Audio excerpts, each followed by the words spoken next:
alguien muy especial. Una mujer cuyas mejillas morenas le enmarcan unos labios de selva de los que brotan sonrisas. Platico con ella y me subyuga. Me entero que es guatemalteca y que vive en México a salto de mata, perseguida por su propio gobierno. La acusan de activista y desestabilizadora. Platicando con ella aprendo más de Guatemala que cuando estuve ahí como corresponsal de guerra. Años después vuelvo a saber de ella. Las agencias informativas emiten despachos con carácter de urgente. Una sencilla, indígena guatemalteca, luchadora por los derechos de los suyos, ha sido nombrada Premio Nobel de la Paz 1992. Rigoberta Menchú. La noticia da la vuelta al mundo en segundos y al igual que muchos millones de seres nos sentimos orgullosos y llenos de emoción. Recibir el Nobel de la Paz es el fin del silencio, dice Rigoberta, quien desde ese momento se convierte también en el Nobel de la Esperanza para sus hermanos indígenas. Quedaban atrás, mas no en el olvido, oscuros y terribles días de una lucha furtiva que ahora se veía iluminada por una luz de justicia. Aprendí a Rigoberta apenas las primeras palabras, cuando la vida la hace testigo de inimaginables hechos cuyas cicatrices lleva consigo en la mente y el corazón. Su arrullo de cuna es interrumpido por el tableteo incesante de los fusiles. Era el sonido aterrador de una interminable lucha armada que durante 3 décadas ha desangrado a su país. Su infancia la vive entre plantaciones de café, algodón y caña de azúcar, trabajando largas jornadas al lado de sus padres a cambio de 20 centavos de dólar al día. Sus juegos de niña se ven ensombrecidos por susurros y rostros de desconfianza y miedo. Era entonces Guatemala un pueblo que comenzaba a vivir entre el terror y la zozobra. Su adolescencia transcurre sirviendo en casas de familias ricas, donde los hijos del patrón sienten que tienen todo el derecho de abusar de la servidumbre. De origen quiché, el grupo indígena maya más importante en Guatemala, Rigoberta hereda de sus antecesores el coraje y la inteligencia. Estas virtudes muy pronto la enfrentan a la injusticia y a la discriminación hacia su raza. Comienza así a nacer su conciencia. Tenía apenas 21 años cuando Vicente Menchú, su padre, muere calcinado vivo en un asalto de las Fuerzas Armadas a la Embajada de España en Guatemala. 38 fueron las víctimas de este pasaje dantesco en la historia reciente de América Latina.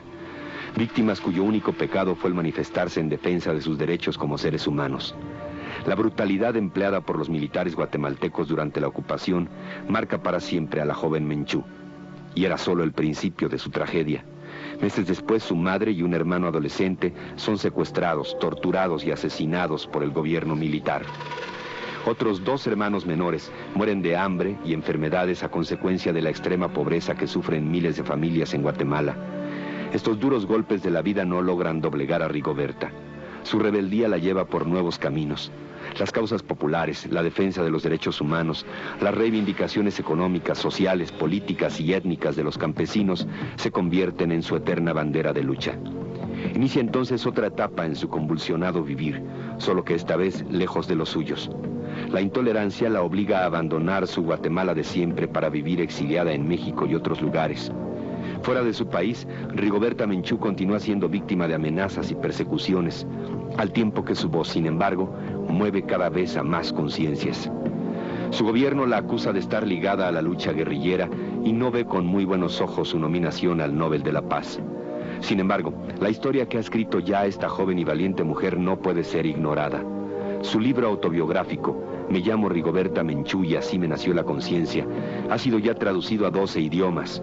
Cientos de miles conocen hoy las penalidades que pasan los indígenas guatemaltecos a través de las experiencias de Rigoberta. Del día que la conocí recuerdo por cierto su obsequio, un ejemplar de su libro con una hermosa dedicatoria escrita con esa letra redonda que sabe decir verdades y sabe hablar de rebeldías. Años después, me recuerda todavía. Conduzco un noticiario matutino y sigo siendo el mismo. Y ella también, a pesar del pequeño detalle de haber sido distinguida, designada, Premio Nobel de la Paz. Me da su primera entrevista en vivo, luego de la notificación de lo del premio y aún antes de recibirlo. A partir de entonces, su conciencia ha movido todavía a más y a más conciencias. Monarcas, presidentes, primeros ministros y hasta el mismo Papa reconocen hoy su lucha. Los foros más importantes del mundo han abierto sus puertas para escuchar ese grito indígena que demanda paz y exige justicia para los desheredados. Este incesante andar de Rigoberta por el mundo nos ofrece hoy de nuevo la oportunidad de encontrarnos con ella y conocer un poco más sobre la vida y la lucha de esta mujer admirable y universal.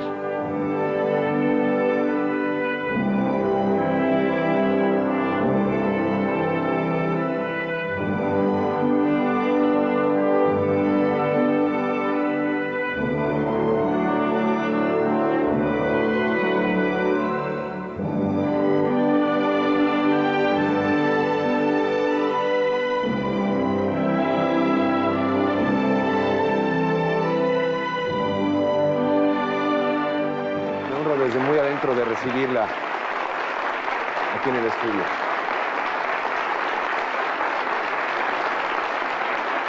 Muchas gracias.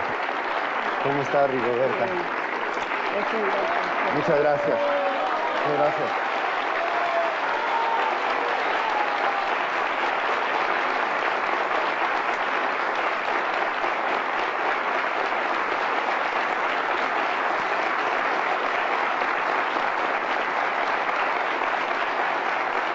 Muchas gracias, Rigoberta. Gracias por estar con nosotros. Bien. Bien, muchas gracias, Rigoberta. ¿Y cómo le va a usted también? Platíquenos. Muy bien, muchas gracias. Estoy un poco nerviosa porque han pasado personajes tan importantes en este programa y, bueno, uno siempre se asusta a las cámaras. Le voy a confesar algo. Que nosotros estamos también muy nerviosos porque nos da mucha emoción tenerla aquí, de verdad. Muchas gracias. ¿Cómo está? Qué linda, ¿qué son esas flores? Bueno, siempre pienso que es mejor tener algo con vida en las manos, porque a veces los nervios lo consume a uno, ¿verdad? Pero sobre todo pienso que siempre es una bandera para, no sé, reivindicar la naturaleza, la ecología, qué sé yo. Es mejor tener algo con vida en las manos que tener algo en las manos que pueda terminar con la vida, ¿no? Exactamente, yo pienso que este tiempo es un tiempo muy grande para nuestra juventud y para las personas que están viendo quizá una humanidad que necesita un voto de fe, y yo pienso que es necesario creer en algo y tener las convicciones bien presentes. Y a propósito de este tiempo, ¿cómo ha sido este tiempo para Rigoberta Menchú? ¿Cómo ha cambiado su vida desde la designación del Nobel? ¿Se ha complicado su tarea? ¿Se ha facilitado? ¿Cómo la reciben ahora? Supongo que por una parte abre puertas, pero por la otra ha de ser más difícil llevar esta responsabilidad y tener primero que viajar a tantos lugares donde la están pidiendo. Bueno, sí, es una experiencia nueva, es una experiencia permanente.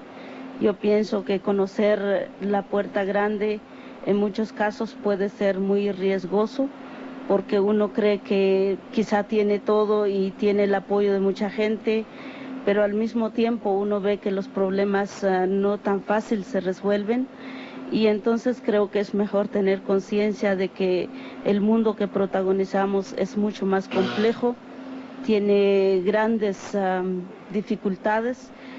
He estado en varios lugares, pero también lo que más me alegra es que todavía es posible combinar aquellas grandes actividades con también la gente directamente. Me alegra mucho de tener los 3 acontecimientos más grandes de mi propio país después de recibir el Nobel. Uno es que pasé la Navidad en Guatemala, que hace muchísimos años que no vivía la Navidad. Y segundo es que estaba allá cuando retornaron el primer grupo de refugiados y que parecía una esperanza muy grande. Y tercero, pues lamentablemente me tocó estar en el golpe de Estado, pero el golpe de Estado que lo desafiamos con la desobediencia civil, la lucha de los periodistas, la lucha del movimiento popular. Y luego hace poco estuve en Tailandia y visité a los refugiados de Birmania por primera vez que estuve fuera de este continente y con los refugiados, que era grande para mí. Durante ese viaje tuvo experiencias muy novedosas para usted. La vimos ahí en las fotografías que transmitían las agencias internacionales con su toga y su birrete.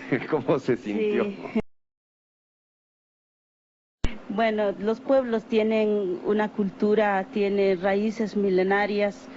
Quizá más que nunca se entiende que los pueblos mayas tenían mucho que ver quizá con esas viejas culturas de muchos años, y había mucha identificación, creo yo. Es diferente el idioma, la comida, pero también la lucha de la gente, su esperanza y su reafirmación finalizando siglo XX casi es la misma que la reafirmación de este gran continente plural y de muchas raíces.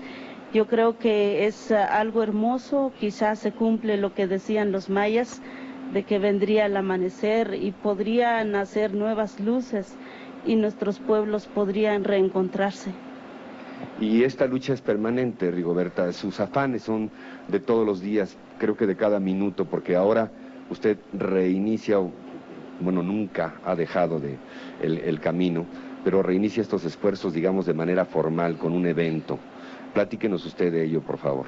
Bueno, sí, estamos organizando la segunda reunión cumbre de los pueblos indígenas. La primera reunión fue la que realizamos en Guatemala en mayo pasado. Las conclusiones de Chimaltenango fueron importantes y fueron adoptados en buena medida por la Conferencia Mundial en Viena. Pensamos que a lo mejor no tendría éxito y tuvo grandes éxitos las conclusiones de Chimaltenango. Ahora, esta cumbre se plantea básicamente a hacer una evaluación del Año Internacional de los Pueblos Indígenas. ¿Qué se logró hacer? ¿Qué no se hizo? ¿Los indígenas verdaderamente recibieron el apoyo de la sociedad mundial, de los gobiernos, las agencias internacionales, o simplemente era un hecho simbólico? Queremos evaluar esto en esta cumbre. ¿Se refiere usted, perdón, a esto del hecho simbólico, como que a veces utilizamos a los indígenas, utilizamos a los pueblos, son nuestros pueblos cuando nos conviene y nos olvidamos de ellos cuando no nos conviene? Bueno, me refiero a que hay muchos lugares del mundo donde se sigue practicando la militarización, el trabajo forzado, también se sigue practicando la matanza masiva, lo que ocurrió en Brasil, en Venezuela, en muchos lugares. También sigue ocurriendo la imposición y también la incomprensión de las instituciones en general. ¿Formas de discriminación también perduran? Definitivamente. Y si hablamos de los pueblos indígenas, no quisiera recargarlo solo a nuestro continente. Muchas veces entendemos que somos los únicos que nos confundió Cristóbal Colón, pero en realidad hay muchos pueblos originarios. E incluso causa de la incomprensión es que hay mucha limpieza étnica en la ex Yugoslavia, hay grandes riesgos en la ex Unión Soviética que puedan estallar. Limpieza cruel, matar a muchos para que queden unos cuantos, este tipo de limpieza terrible, ¿a eso se refiere? Sí, no solo la masacre, las masacres o la represión o el trabajo forzado, sino también la violación, que es lo más terrible, la violación a las mujeres para que ya no sean aceptadas en el mismo hogar, en la misma cultura, y que cambiaría totalmente la vida, casi lo que ocurrió dramáticamente hace 500 años o 200 para otros pueblos, como que se repitiera en una época más moderna. Digo, entonces, cuando hablo de simbólico, quién sabe cuántas cosas buenas se haya hecho en este año de los pueblos indígenas, pues serán los indígenas que tienen que decirlo. Ahora también quisiéramos proyectar la década internacional. Pensamos que el año internacional debe extenderse a una década y la década debe ser de buscar soluciones, no tanto. Ya tenemos conciencia que se violan nuestros derechos, hemos pasado por suficientes pruebas y yo pienso que la sociedad también ya sabe que se violan los derechos. Lo único que tenemos que hacer es encontrar soluciones, quizá plantear nuevos modelos de convivencia pacífica, de convivencia social y de respeto a las mujeres, la niñez indígena. ¿Qué aspira la niñez indígena aquí a 10 años, a 20 años?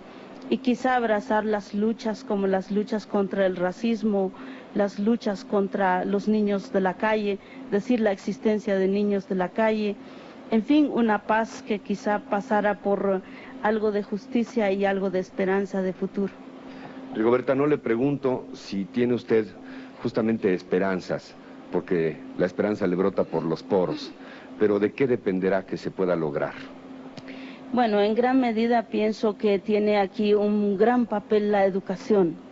Yo creo mucho en la educación porque la educación una parte lo recibimos en casa, en familia, en el hogar, pero otra parte de nuestra educación son los acontecimientos diarios y yo pienso que la gran ventaja del mundo moderno es que la gente puede saber leer y escribir y no solo quedarse ahí, sino preocuparse en los problemas sociales. La situación de los pueblos indígenas no es una situación solo de los indígenas, sino más del 80% de la humanidad hoy vive en extrema pobreza y cuando hay extrema pobreza también se violan los derechos humanos.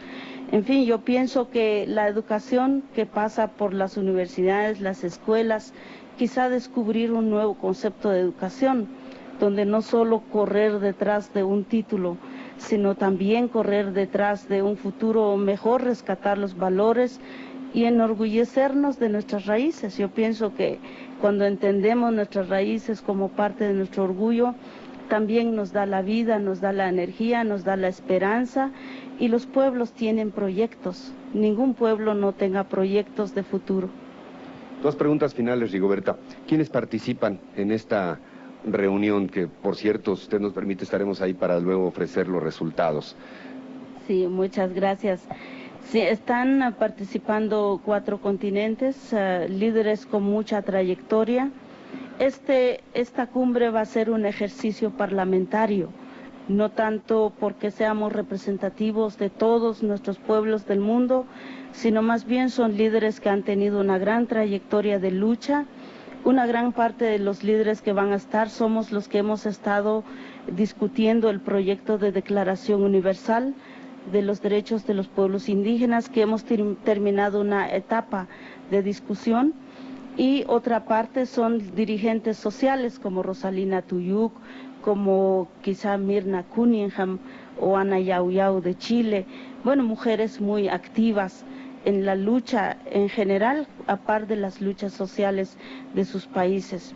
Esperamos alrededor de 117 delegados y digo, los personajes que vienen, cada uno de ellos tienen una historia propia y eso es lo que da valor. Bueno, por otro lado, esto se hace en el marco del Año Internacional de los Pueblos Indígenas.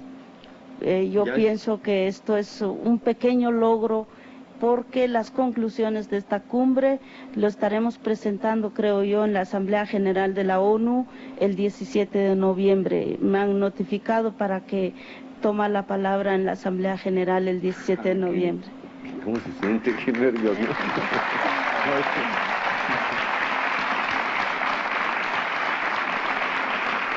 Ya me desarmó Rigoberta. Le iba yo a preguntar que cómo ha hecho Rigoberta para, después de hablar con tantos jefes de Estado y tener todas esas dignidades y todos esos foros a su disposición, cómo ha hecho para no cambiar. Pero me ganó porque ya nada más con la sonrisa que hace tan sencilla, después se voy a hablar en la Asamblea General de la ONU y se gana la risa. Pues ya con eso sigue siendo Rigoberta y va a seguir siendo Rigoberta toda su vida. Bueno, yo pienso que el Nobel debe ser activo y debe fortalecerse en algunas cosas concretas, como es de que estamos iniciando una década y quisiera ser parte de la década, si así lo permiten los dioses de nuestras vidas, y yo creo que es muy importante ser activo. Ahora, también creo que el momento en que Rigoberta se aleje de la cuna donde nació, es decir, yo nací del movimiento popular, nací del dolor de las viudas, también nací de un país difícil. Si me alejo a ello, habrá otro que ocupe este lugar. Pues yo creo, Rigoberta, que su lugar estará siempre con nosotros y en los corazones y en las mentes y las inteligencias de todos. Muchas gracias. No, gracias a usted. De veras que decía que cuando vine, después de que habíamos recibido el premio Nobel, vine acá y había mucha prensa en el aeropuerto y esa noche no podía dormir y encendí la televisión y encontré que usted estaba hablando de mí. Y entonces desde aquel entonces yo dije, bueno, voy a conocerlo y no me acordaba de aquella vez que nos habíamos encontrado en la casa de un amigo. En la casa de Carlos Payán. Y una de las cosas que me dijo, nunca se me olvida, dice, te va a asombrar la capacidad que tiene Rigoberta, una inteligencia de verdad fuera de serie para captar de inmediato. Ha estado en unas mesas con sociólogos y de inmediato aprende, después de una charla de apenas unos cuantos minutos, Rigoberta ha aprendido, pero sin dejar de ser ella, que eso es lo fundamental. No, muchas gracias. Yo creo mucho en la educación autodidacta, porque si nosotros aprendemos de lo formal, pero también de lo que nos rodean, es una buena lección en la vida y es un signo de tiempo. Nosotros estamos aquí hoy y mañana, quién sabe, y entonces vendrán otros. Pues nosotros esperamos aprender de usted.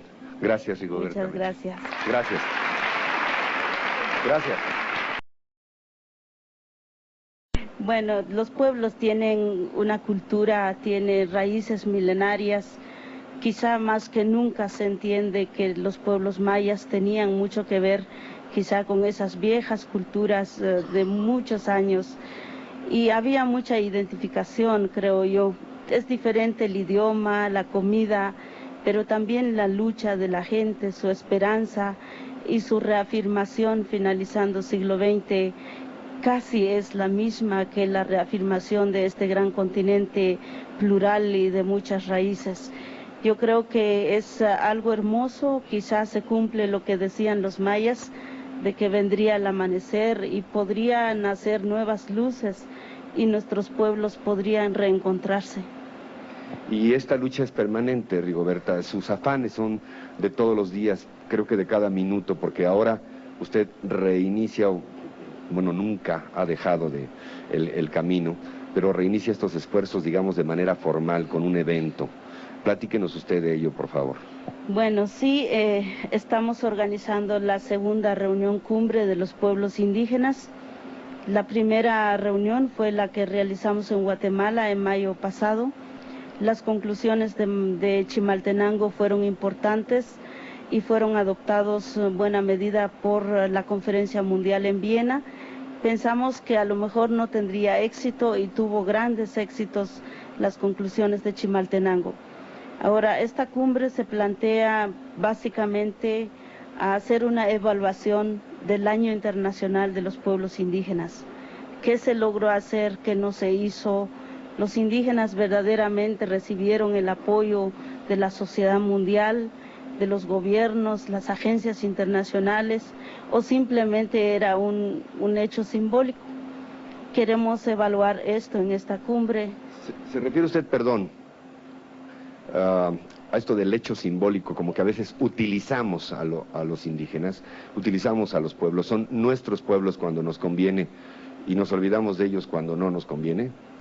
Bueno, me refiero a que hay muchos lugares del mundo donde se sigue practicando la militarización, el trabajo forzado, también se sigue practicando la matanza masiva, lo que ocurrió en Brasil, en Venezuela, en muchos lugares. También sigue ocurriendo la imposición y también la incomprensión de las instituciones en general. ¿Formas de discriminación también perduran? Definitivamente, y si hablamos de los pueblos indígenas, no quisiera recargarlo solo a nuestro continente. Muchas veces entendemos que somos los únicos que nos confundió Cristóbal Colón, pero en realidad hay muchos pueblos originarios. E incluso causa de la incomprensión es que hay mucha limpieza étnica en la ex Yugoslavia, hay grandes riesgos en la ex Unión Soviética que puedan estallar. Limpieza cruel, matar a muchos para que queden unos cuantos, este tipo de limpieza terrible, ¿a eso se refiere? Sí, no solo la masacre, las masacres o la represión o el trabajo forzado, sino también la violación, que es lo más terrible, la violación a las mujeres para que ya no sean aceptadas en el mismo hogar, en la misma cultura, y que cambiaría totalmente la vida casi lo que ocurrió dramáticamente hace 500 años o 200 para otros pueblos, como que se repitiera en una época más moderna. Digo, entonces, cuando hablo de simbólico, quién sabe cuántas cosas buenas se haya hecho en este año de los pueblos indígenas, pues serán los indígenas que tienen que decirlo. Ahora también quisiéramos proyectar la década internacional. Pensamos que el año internacional debe extenderse a una década y la década debe ser de buscar soluciones, no tanto, ya tenemos conciencia que se violan nuestros derechos, hemos pasado por suficientes pruebas y yo pienso que la sociedad también ya sabe que se violan los derechos. Lo único que tenemos que hacer es encontrar soluciones, quizá plantear nuevos modelos de convivencia pacífica, de convivencia social y de respeto a las mujeres, la niñez indígena, que aspira la niñez indígena aquí a 10 años, a 20 años, y quizá abrazar las luchas como las luchas contra el racismo, las luchas contra los niños de la calle, decir la existencia de niños de la calle, en fin, una paz que quizá pasara por algo de justicia y algo de esperanza de futuro. Rigoberta, no le pregunto si tiene usted justamente esperanzas, porque la esperanza le brota por los poros, pero ¿de qué dependerá que se pueda lograr? Bueno, en gran medida pienso que tiene aquí un gran papel la educación. Yo creo mucho en la educación porque la educación una parte lo recibimos en casa, en familia, en el hogar, pero otra parte de nuestra educación son los acontecimientos diarios y yo pienso que la gran ventaja del mundo moderno es que la gente puede saber leer y escribir y no solo quedarse ahí, sino preocuparse en los problemas sociales. La situación de los pueblos indígenas no es una situación solo de los indígenas, sino más del 80% de la humanidad hoy vive en extrema pobreza y cuando hay extrema pobreza también se violan los derechos humanos. En fin, yo pienso que la educación que pasa por las universidades, las escuelas, quizá descubrir un nuevo concepto de educación, donde no solo correr detrás de un título, sino también correr detrás de un futuro mejor, rescatar los valores y enorgullecernos de nuestras raíces. Yo pienso que cuando entendemos nuestras raíces como parte de nuestro orgullo, también nos da la vida, nos da la energía, nos da la esperanza y los pueblos tienen proyectos. Ningún pueblo no tenga proyectos de futuro. Dos preguntas finales, Rigoberta. ¿Quiénes participan en esta reunión que, por cierto, si usted nos permite, estaremos ahí para luego ofrecer los resultados? Sí, muchas gracias. Sí, están participando 4 continentes, líderes con mucha trayectoria. Esta cumbre va a ser un ejercicio parlamentario, no tanto porque seamos representativos de todos nuestros pueblos del mundo, sino más bien son líderes que han tenido una gran trayectoria de lucha. Una gran parte de los líderes que van a estar somos los que hemos estado discutiendo el proyecto de Declaración Universal de los Derechos de los Pueblos Indígenas, que hemos terminado una etapa de discusión. Y otra parte son dirigentes sociales como Rosalina Tuyuk, como quizá Mirna Cunningham o Ana Yauyau de Chile. Bueno, mujeres muy activas en la lucha en general, a par de las luchas sociales de sus países. Esperamos alrededor de 117 delegados y digo, los personajes que vienen, cada uno de ellos tienen una historia propia. Y eso es lo que da valor. Bueno, por otro lado, esto se hace en el marco del Año Internacional de los Pueblos Indígenas. Yo pienso que esto es un pequeño logro porque las conclusiones de esta cumbre lo estaremos presentando, creo yo, en la Asamblea General de la ONU el 17 de noviembre. Me han notificado para que toma la palabra en la Asamblea General el 17 de noviembre. ¿Cómo se siente? Qué nervioso.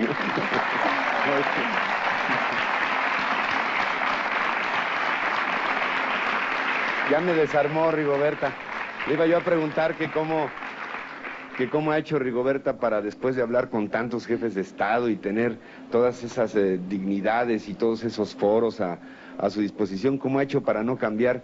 pero me ganó porque ya nada más con la sonrisa que hace tan sencilla, después se voy a hablar en la Asamblea General de la ONU y se gana la risa.